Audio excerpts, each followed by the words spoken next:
Ćao, dobrodošli na kanal Kozmik Marija. Za današnju temu odabrala sam da govorim o fotografisanju aure. Šta to može jedno fotografisanje aure nama da pomogne? Kakve mi to informacije možemo da dobijemo od tog aparata? I gde to nama dalje može pomoći? Ja sam predstavnik za Grčku i Kipar i za to uopšte grčko govorno područje. Obučavam ljude da rade na ovim mašinama i da čitaju informacije iz njih. Predstavnik sam firme BioNTech koja je fakultet telekomunikacija iz Petrograda. Za nju radim i samim tim sam želela da vam prikažem i vama šta ova mašina može sve da nam pokaže, do koje mere ti naučnici su stigli u usavršavanju metoda. Takođe da vam prikažem i kozmičku energiju kao deo metoda koji je ubačen u rad, u program ove mašine, gde se tačno vidi koje energije treba da koristimo, kako da mogu da budu pomoć ljudima koji su na početku učenja ove tehnike. Toliko o tome. Sad sledeće stvari ćemo pokazati na konkretnim primerima. Danas ćemo da analiziramo mašinu Crown Scopy, tako se zove. Crown to je kruna ili drugačije mi u stvari pomoću otisaka prstiju, to je kruna koje stvaraju naše otisci prstiju. Kasnije taj program razrađuje te informacije u konkretne stvari, kao što ćete iz navedenog moći sami da zaključite.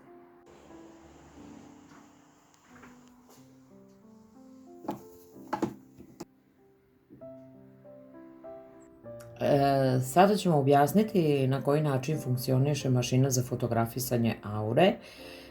Ja sam napomenula u videu kad sam pričala mistične poruke naše aure, nešto što putem bračnog para Kirlian smo u mogućnosti napokon da to vidimo i u obliku fotografije.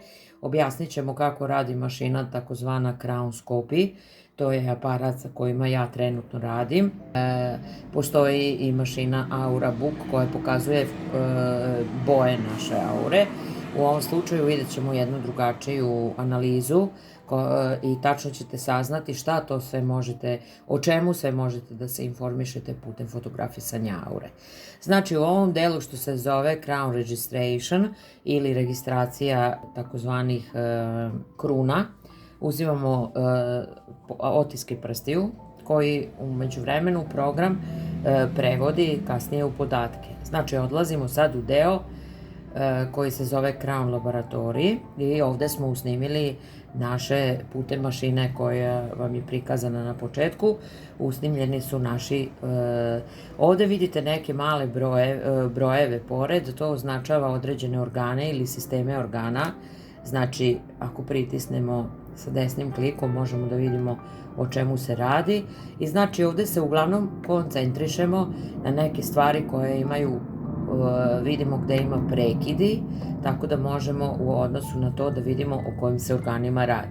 Ovo je čisto naši, znači, otisci prstiju preko kojih ćemo kasnije da dođemo do stanja kompletnog zdravlja, psihičkog, telesnog, emocionalnog i tako dalje. Ovo je takozvani komad koji se naziva biofeedback ili naše biološko stanje, gde imamo u nekom smislu prikazano Picado tabli, gde ćemo videti da su zelene površine one koje su normalne, one koje su pod normalnom energijom, znači balansirane. Crvena boja predstavlja energiju nižeg kvaliteta, a žuta boja energiju više kvaliteta. Bez obzira što je žuta boja energija više kvaliteta, ona takođe nije dobra jer govori o nekom preteranom zamoru organizma ili preteranom korišćenju određenih sredstava, takozvanih energetskih špajzova u nama, gde se koristi ta energija koja se čuva u slučaju neke bolesti da bi imunitet bio što jači. Znači ne mora da znači ako ima žutih ovih iglica to jest pikada, da to znači da je to dobro stanje. Ovde ćemo se obratiti pažnju na stanje kompletne aure. Znači ovako nam izgleda naša aura, znači tačno vidimo da je to jedno jaje o kome smo razgovarali i svaki ovaj deo gde dolaze do nekog prekida i do neke ulubljenja ili zadebljanja ili kako god nazvali to ili nedostatka energije, tu možemo shvatiti o kojim se organima radi i tako nam ovo pokazuje o čemu se radi i koji organi ili koji deo. Međutim, šta je ovde bitno da shvatimo? Leva strana to je podsvesna strana, znači ove informacije koje uglavnom se mogu očitati sa leve strane aure, ljudi jako puno puta neće biti u stanju da ih razumeju ako neko pravilno analizira auru, zato što su to naše podsvesne informacije, ali tu tačno možemo da vidimo u kom dobu je nešto nastalo, odakle to dolazi, odakle potiče, da li iz ovog ili nekog drugog života, znači to je neizmeran broj informacija koji možemo dobiti. Što se tiče ove desne strane aure, ovo su već neke stvari koje mi možemo i logički primetiti na nama, znači možemo da primetimo da li napredujemo ili ne, radi čega ne ili šta se to dešava i tako to.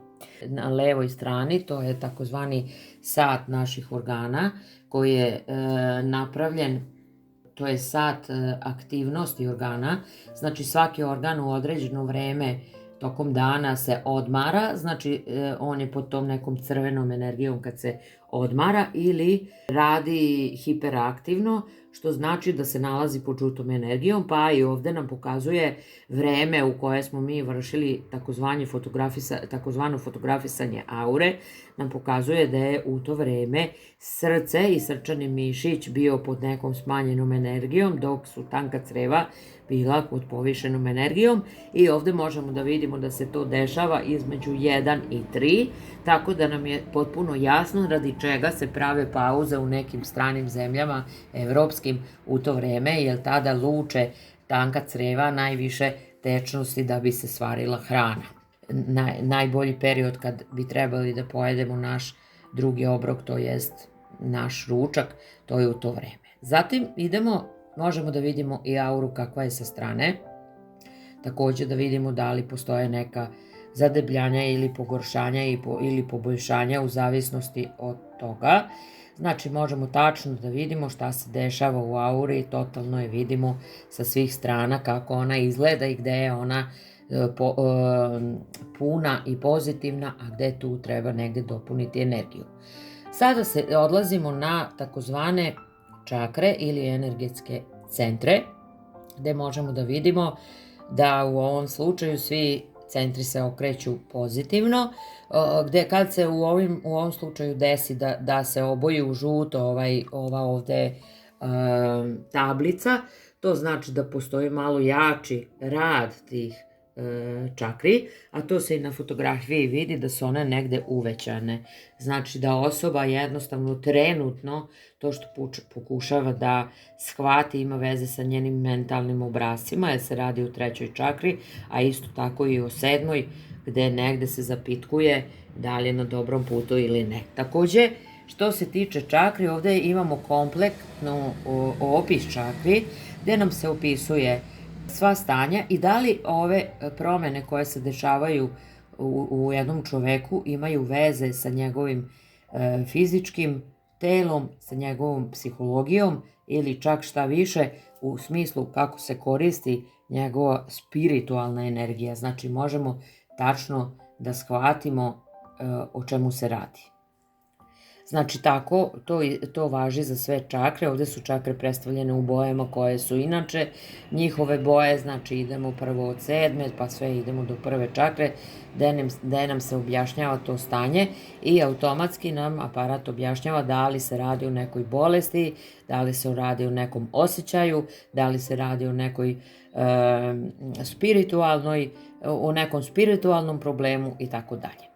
Zatim možemo da vidimo kako nam organi rade. Ovo je deo gde možemo da vidimo tačno kako nam određeni sistemi kao i organi rade, da li rade balansirano Znači to je digestivni sistem ili digestivni, endokrinološki, muskulatorni, nervni, urogenitalni, kardiovaskularni, limfni sistem i respiratorni sistem, tako da mi možemo tačno da vidimo o kom se organu radi i o čemu se tu, šta se tu dešava, tako da eto, u odnosu na to možemo da vidimo da li taj organizam je oboleo ili se nalazi, ovde imamo jednostavno pokazatelje da se ovaj organizam oporavlja, zato mu je sve u žutom, nema nigde niske energije, znači ovaj organizam se nalazi trenutno pod oporavkom. Tako isto imamo stanje opisano tačno za određene sisteme u kom su stanju i šta bi to moglo biti. Znači mašina nam govori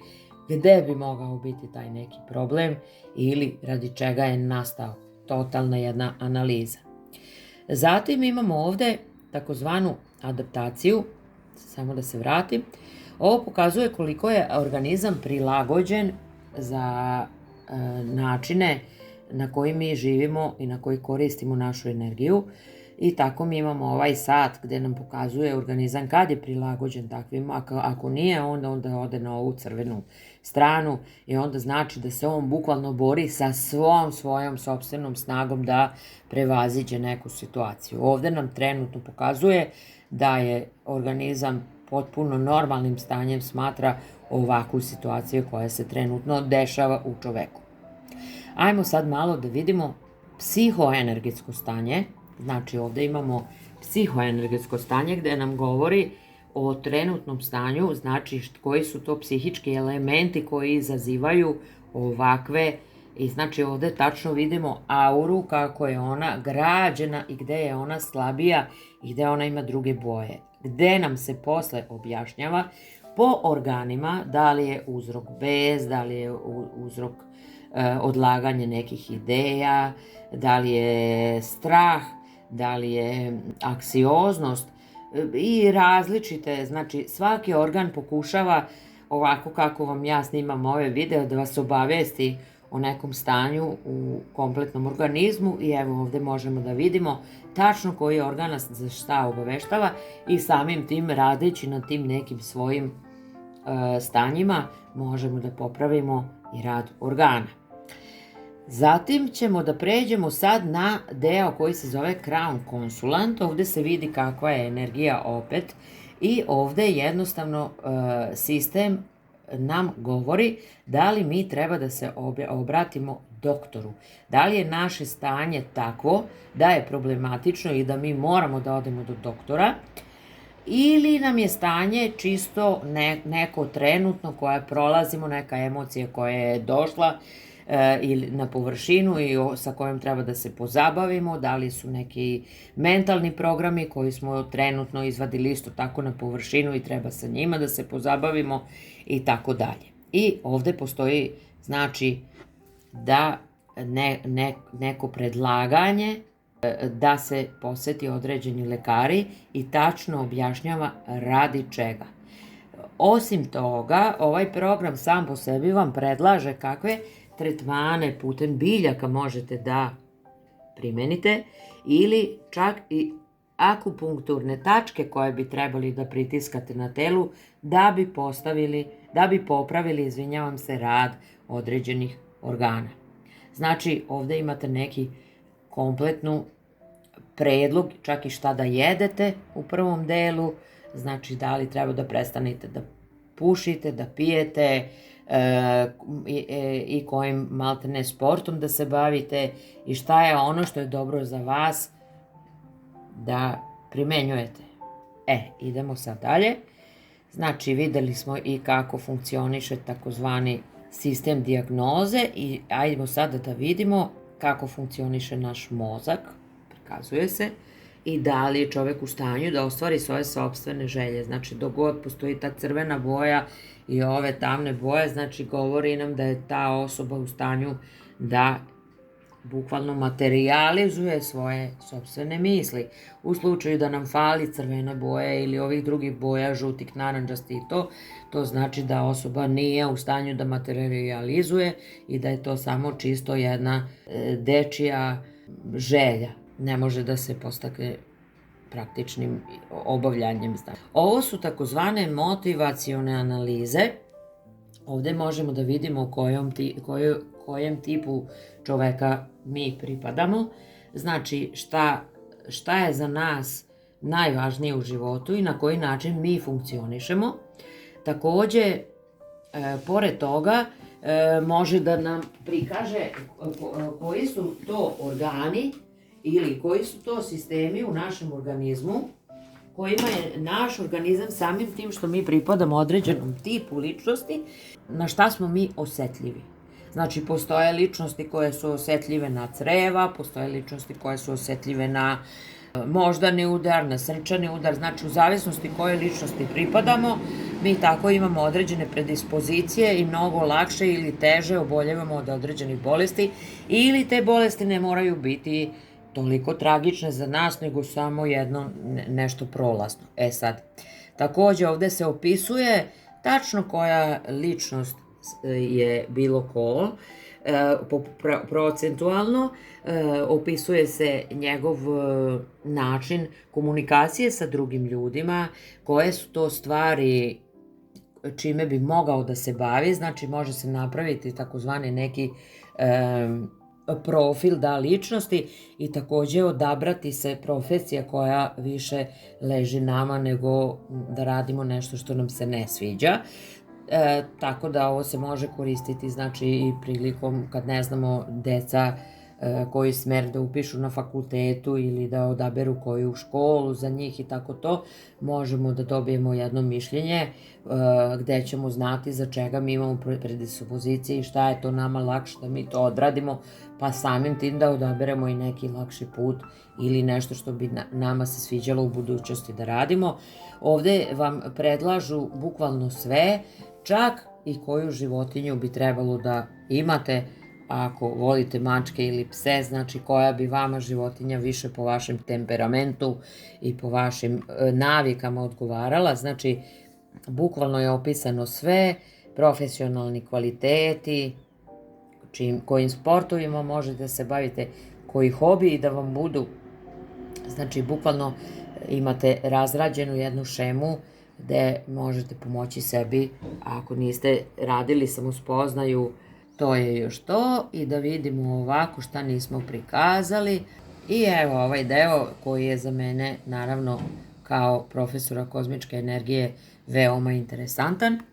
Ovde se prikazuje i možete videti u levom uglu. Znači to su nazivi kozmičkih kanala, to govori se sa kojim frekvencijama treba delovati na određenu grupu organa ili sistema, tako da bi se stanje osobe ispravilo. Takođe, ovde su navedeni ti kanali i govori se gde da se radi sa određenim kanalom i ovde na kraju dolazimo do toga gde se tačno nagoveštava zašto je svaki od tih kanala predodređen. Znači, ovo je jedna tehnika ozbiljna koja je priznata od strane Svetske zdravstvene organizacije i jednostavno usvojena kao normalan proces lečenja što fizičkog, što psihičkog stanja, što duhovnog stanja čoveka. Eto, toliko o tome. Mislim da vam je ovo jedan pozamašan opis šta bi sve mogli dobiti jednim fotografisanjem aure i analizom njenom. Naravno, postoje jako puno informacija o tome i postoje informacije koje se tačno mogu za svakog ponaosob iščitati iz ove energije, gde se može čovek posavetovati kako pravilno da se odnosi prema sebi, pa samim tim da mu se poboljša kvalitet života u svakom smislu, bilo zdravstveno, bilo psihički, emocionalno ili materijalno. Eto, toliko o tome. Ako vam se ovaj video svideo, šerujte ga, lajkujte ga, spremna sam za vaša pitanja. Ako želite bilo šta da pitate, puno kozmičkih pozdrava i vidimo se uskoro. Prijetno!